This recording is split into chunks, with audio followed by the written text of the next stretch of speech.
लेकिन जयशंकर गुप्ता जी, अगर दो डिप्टी सीएम बन रहे हैं, एक जेडीएस के खाते से और एक कांग्रेस के खाते से, और जेडीएस और कांग्रेस मिलकर आगे 5 साल की बात कर रहे हैं, क्या वास्तव में भरोसा किया जाए कि कर्नाटक को एक स्थायी सरकार मिलने जा रही है, या जैसे ही लोकसभा चुनाव नजदीक आएगा फिर से कुछ घमासान मचता दिखेगा?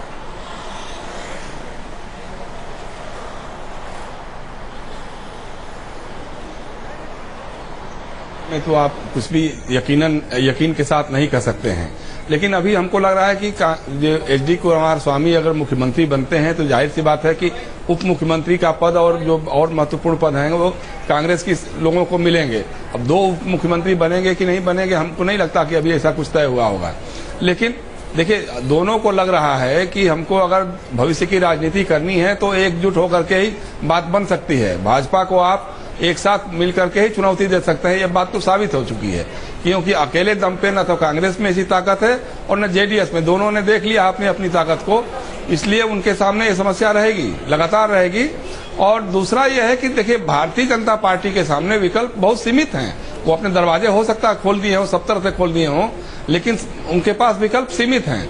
या तो देवगौड़ा की पार्टी में वो तोड़फोड़ करें, उनके विधायकों को तोड़ लें, या फिर उनके साथ मिलकर के सरकार बनाएं, तो वो सरकार बनाने के लिए तैयार नहीं होंगे, क्योंकि देवेगौड़ा को तब फिर जेडीएस का नाम जेडीसी करना होगा। जेडीएस मतलब जनता दल सेकुलर, और अगर बीजेपी के साथ जाते हैं तो फिर जेडी कम्युनल हो जाएंगे। लेकिन जयशंकर जी, सत्ता बड़ी चीज, बचाना होगा अपने आप को। बिल्कुल, जो आप कह रहे हैं दूसरा है कि भाजपा उनको मुख्यमंत्री का पद तो देने से रही, वो तो चाहेगी कि उसका मुख्यमंत्री हो, इनके एचडी कुमारस्वामी उप मुख्यमंत्री हों। तो ऐसे में हमको बहुत नहीं लगता है कि ये कोई बहुत अच्छा सौदा उनके लिए होगा। तो कांग्रेस के साथ है, चूंकि उनकी एक अपनी सेकुलर पॉलिटिक्स भी रही है, सेकुलर राजनीति भी रही है, तो उसको देखते हुए उनके लिए यही हितकर होगा कि वो कांग्रेस के साथ जाए।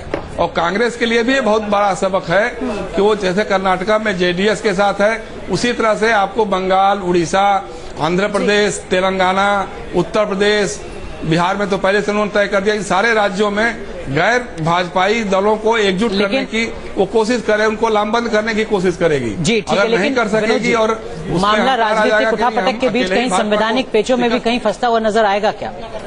नहीं, संवैधानिक पेचों, किसको पहले बुलाना है? गठबंधन को पहले बुलाना है? सबसे बड़े दल को पहले बुलाना है? देखिए, ये अभी 2 संविधान विशेषज्ञ की बात कर रहे थे आपके चैनल पर ही, सुभाष कश्यप जी और त्रिपाठी जी, तो उनका कहना था कि राज्यपाल का विवेक होता है। बिल्कुल सही बात है, राज्यपाल का विवेक होता है, राष्ट्रपति का विवेक होता है, किसको बुलाए किसको नहीं बुलाए संविधान में ये स्पष्ट है। लेकिन विवेक का मतलब तर्क भी होता है उसके पीछे।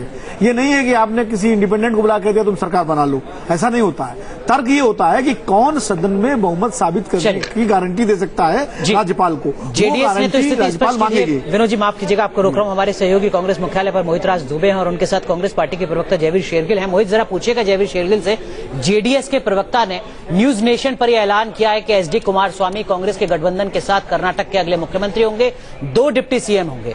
क्या कांग्रेस भी इस खबर की पुष्टि कर रही है, और जो 2 डिप्टी सीएम होंगे उसमें से एक सिर्फ कांग्रेस का होगा, और अगर हाँ तो कौन?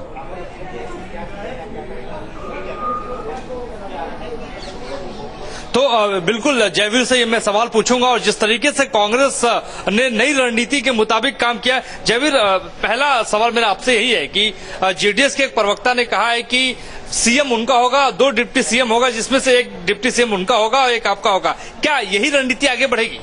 देखिए, इस पूरे गठबंधन का एक निचोड़ जो अभी पक्का है कि कर्नाटका में भाजपा की सरकार नहीं बन रही। भाजपा के ढोल, बैंड बाजा, लड्डू, शहनाई सब धरे के धरे रह गए। हमें उम्मीद थी वो बिहार के चुनाव से कोई सबक सीखेंगे, पर मुझे लगता है उन्होंने नहीं सीखा। आज अगर भाजपा मेघालय के 2 एमएलए के साथ सरकार बना सकती है तो कांग्रेस और जेडीएस 55% वोट शेयर और 75 से ज्यादा एमएलए कांग्रेस के साथ सरकार क्यों नहीं बना सकती? सत्य तो ये है कि भाजपा आराम करती रहेगी, कुमारस्वामी मुख्यमंत्री होंगे, इस पर मोहर लगा रही है कांग्रेस पार्टी, और डिप्टी सीएम कौन बनेगा? बाजी मार ली। क्या मेघालय और गोवा से सीख ली क्या आपने? देखिए, मेघालय और गोवा से बिल्कुल एक सीख सीखी कि किस तरह भाजपा ने तब खरीद फरोख्त करके धन बल का प्रयोग करके जन बल को कुचलने की कोशिश करी। पर कर्नाटका में हमारा रिश्ता जेडीएस के साथ विश्वास पे आधारित है, कोई खरीद फरोख्त नहीं हुई है। विश्वास के साथ जनता ने हमें 55% से ज्यादा मत वोट शेयर दिया है और उस आधार पे आज हम सरकार बनाने जा रहे हैं। येदियुरप्पा साहब ये कह रहे हैं कि बदलाव के लिए मैंडेट वहां पे जनता ने भारतीय जनता पार्टी को दिया है, और कांग्रेस जिस तरीके से काम कर रही है वो लोकतंत्र के खिलाफ है। पहले येडियुरप्पा जी जरा अमित शाह जी के कान में जाके कह दें कि जनाबे आली बिहार से इस्तीफा दे दीजिए, गोवा से इस्तीफा दे दीजिए, अरुणाचल से दे दीजिए, मणिपुर से दे दीजिए, फिर आके लोकतांत्रिक तरीकों पे प्रवचन कीजिए तो हम सुन लेंगे। आपको लगता नहीं कि अभी बहुत जल्दबाजी है? आप लोगों ने बहुत जल्दबाजी में ये कदम उठाया है। आपने गुलाम नबी आजाद को पहले भेज दिया है, अशोक गहलोत को पहले भेज दिया है। इतनी जल्दबाजी क्यों थी? आपको पहले पता था कि यही स्थिति होने वाली है? देखिए, जल्दबाजी तो कहीं और हुई। आपका चैनल जहां बैंड बाजा दिखा रहा था, आज भाजपा के वहां कर्फ्यू लग गया है। तो जल्दबाजी हमने नहीं की।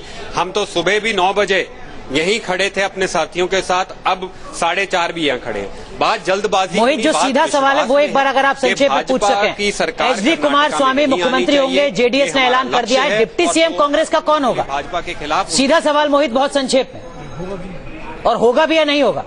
नहीं, तो अब एक सवाल ये है कि जब एचडी कुमारस्वामी सीएम बनेंगे तो कांग्रेस की ओर से डिप्टी सीएम कौन होगा, उप मुख्यमंत्री कौन होगा?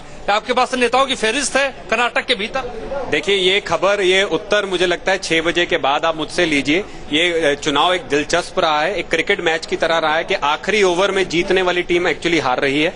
तो मुझे लगता है इस प्रश्न का उत्तर मैं स्पष्ट तरीके से 6 बजे के बाद ही दे पाऊंगा। लेकिन न्यूज नेशन के पास सबसे पहले एक खबर थी कि आप लोग समझौता किस रूप में, किस तरीके से करने वाले हैं। ये खबर ये भी निकल के आ रही है कि 20 मंत्री आपके होंगे, 14 उनके होंगे, डिप्टी सीएम आपका होगा। तो कौन होगा? कुछ तो नाम आप लोगों ने सोचा होगा। अभी इस पे जो मंथन, जो समझौता, जो निर्णय हुआ है, ये पार्टी की सीनियर लीडरशिप आप सबके सामने रखेगी। गवर्नर साहब, राज्यपाल साहब संविधान के अनुसार मुझे लगता है जितनी नियत से उन्होंने गोवा और मणिपुर में सरकार बनवाई है, हम उम्मीद रखते हैं वो उसी नियत से कर्नाटका में भी करेंगे।